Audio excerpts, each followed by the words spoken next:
पढ़ाई और लिखाई की महारत हासिल ताल्लुम। कम से कम 250 अल्फाज पर मुश्तमिल मुकालमा लिख सकें। मुकालमा निगारी 2 या 2 से ज्यादा आदमियों की गुफ्तगू को मुकालमा कहते हैं। मुकालमा के मानी हम कलाम होना है। मुकालमा लिखते वक्त दर्ज झैल बातों का ख्याल रखना जरूरी है। सादा और आसान जुबान इस्तेमाल करें। मुखातिब की उम्र, रुतबे और हैसियत का ख्याल रखें।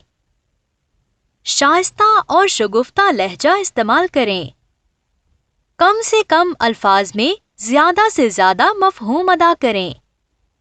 अजीज तलबा, आपने मुकालमे से मुतल्लिक अहम निकात समझ लिए, तो आए फिर सरगर्मी करें। नंबर 3, 2 दोस्तों के दरमियान छुट्टियों के मौजू पर मुकालमा लिखिए। हासिल ताल्लुम नज़्म पढ़कर उसका मरकजी ख्याल लिख सकें।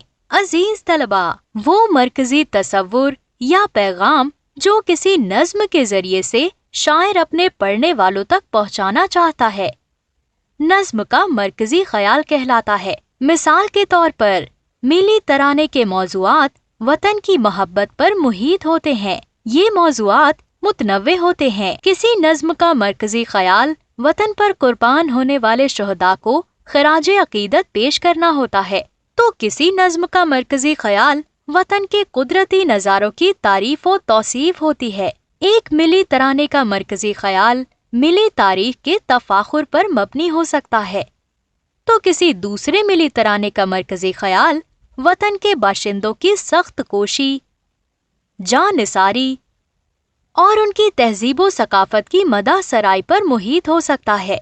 आप तवज्जो से नज़्म पढ़ें तो आसानी से नज़्म का मरकजी ख्याल लिख सकते हैं।